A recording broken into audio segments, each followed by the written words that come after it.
En effet, 4 minutes, c'est pas beaucoup. Mais je voudrais me présenter. Je suis Jean-Pierre Wello, je suis philosophe et expert en économie verte.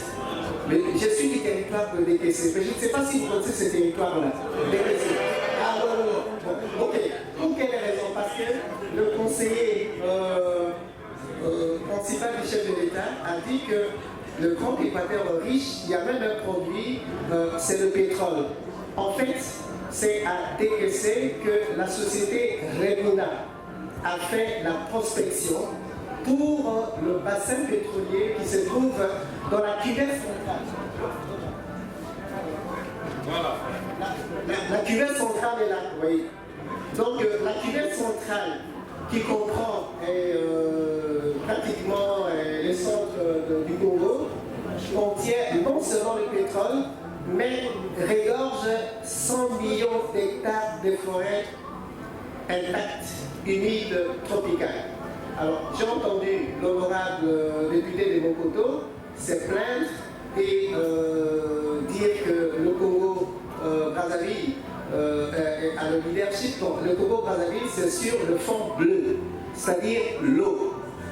Mais les personnes ressources de notre pays, en désignant le professeur qui est directeur à Kapassé, qui est directeur à l'Institut géographique, et les autres compétences ont montré, et ceux qui sont au Canada en France, j'ai participé à un des ateliers, ils ont montré que c'est le Tchad qui mobilisait l'argent avec la complicité des autres pays voisins, et il ne faut pas vous leurrer pour ça, pour finalement gérer des milliards. Mais alors, nos experts ont démontré que lorsqu'on parle du lac Tchad, ce n'est pas le lac Tchad, c'est le lac du Cameroun. Ensuite, le Tchad n'a pas la volonté de régénérer les eaux de ce lac-là, parce qu'ils ont construit tout autour. Alors, donner au Tchad l'eau comme la régie des eaux donne l'eau à nos habitants, oui, mais détourner la rivière Mubangi pour tout ça, non. Donc voilà, nos experts ont fait porter la voix du Congo, tout ça. Mais seulement, nous ne sommes pas soutenus, c'est ça, nous agissons en ordre dispersé. Alors, pour la province de la Tchouapa, quelles sont les voix des femmes qui sont en synergie avec Mme Marie-Josée Dufault? C'est depuis 2016. Vous voyez tous ces documents-là, je vais vous les prouver, que Madame avait une dynamique endogène, inclusif, communautaire endogène, pour en fait amener le développement dans cette province et ses voisines. Pourquoi? Parce que le parc national de la Salonga, qui est le deuxième parc au monde, qui est à Mokoto, a des liens avec le bloc sud qui est avec ici, chez moi, et Oshwe et Lomela. Alors, les eaux qui viennent du Kassai, qui viennent du Sankoro, qui viennent, stabilisent le bassin versant du fleuve Congo. Alors, vous comprenez? Alors, il y a un qui a parlé de la province de la Tchouapa. La province de la Tchouapa est là. Donc, ça c'est pratiquement l'occupation du sol, pour vous dire qu'il y a des forêts. Et vous voyez, cette carte, ce sont les villages, les rivières, les routes qui passent par là. Donc, vous ne pouvez pas réaliser un développement si vous ne connaissez pas, vous n'avez pas identifié le besoin. Ensuite, là c'est plus, j'aurais pu le faire en PowerPoint. Donc tous les villages de la province de la Tchouapa, vous connaissez. Ensuite, tous les villages des autres provinces, tels que le Sankoro, mais par exemple, les autres, le Sankoro, le Kassai, tout ça qui se jettent vers Tchouapa et l'Équateur, nous avons tout ça. Alors, nous avons des études monographiques.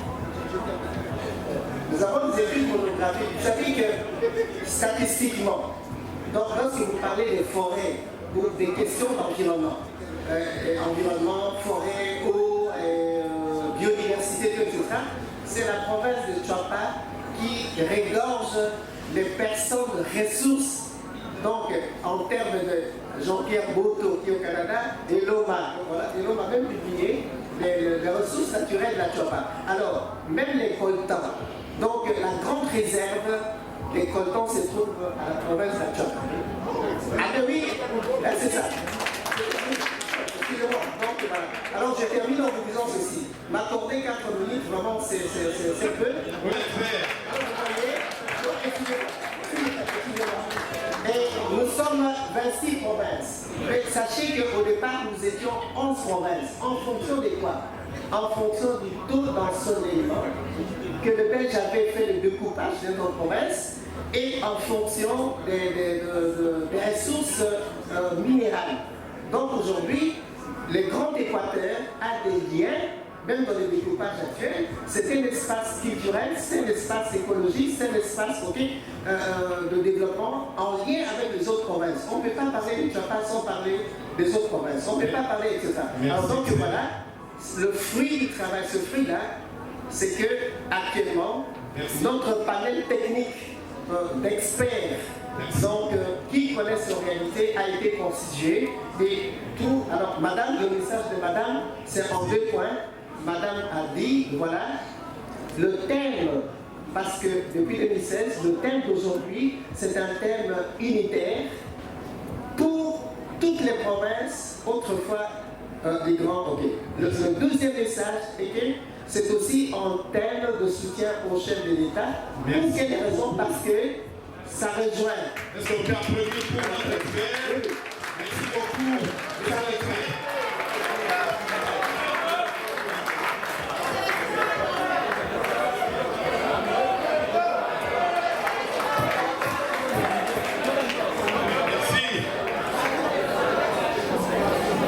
Nous attendons.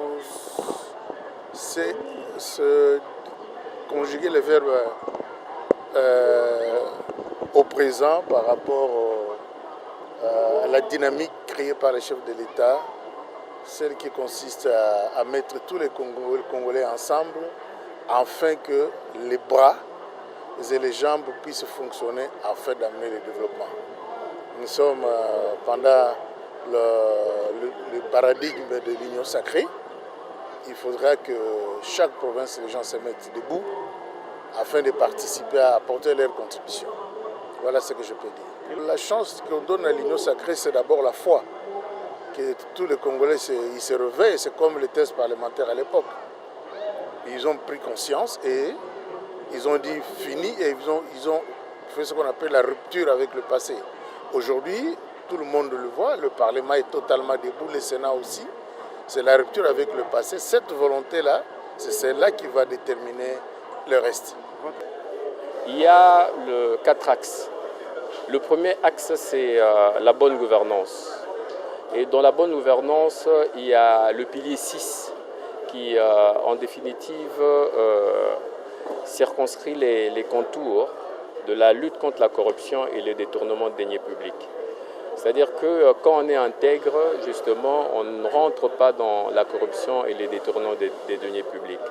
Parce que quoi qu'on fasse, quel que soit le programme qui peut être déployé, quand il y a cette tare-là de corruption dedans, c'est clair que le projet, le programme ne va pas marcher.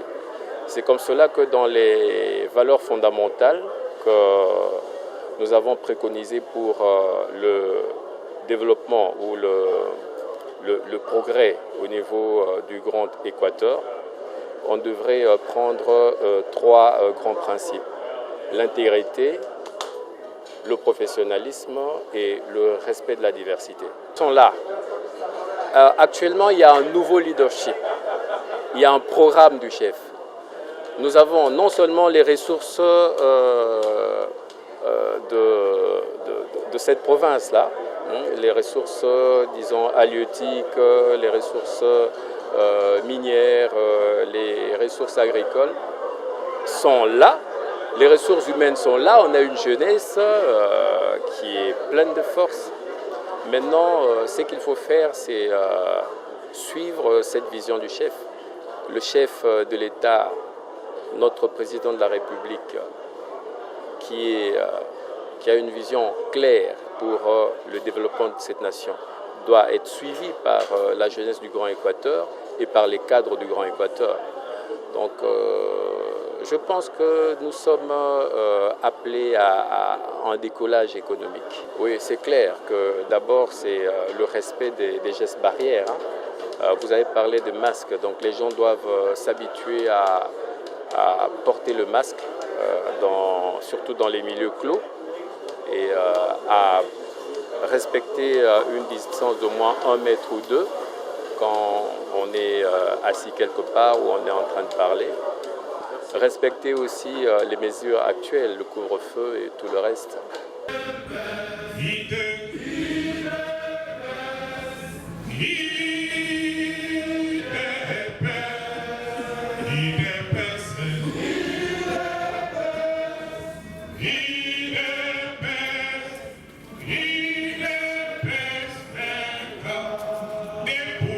Debout.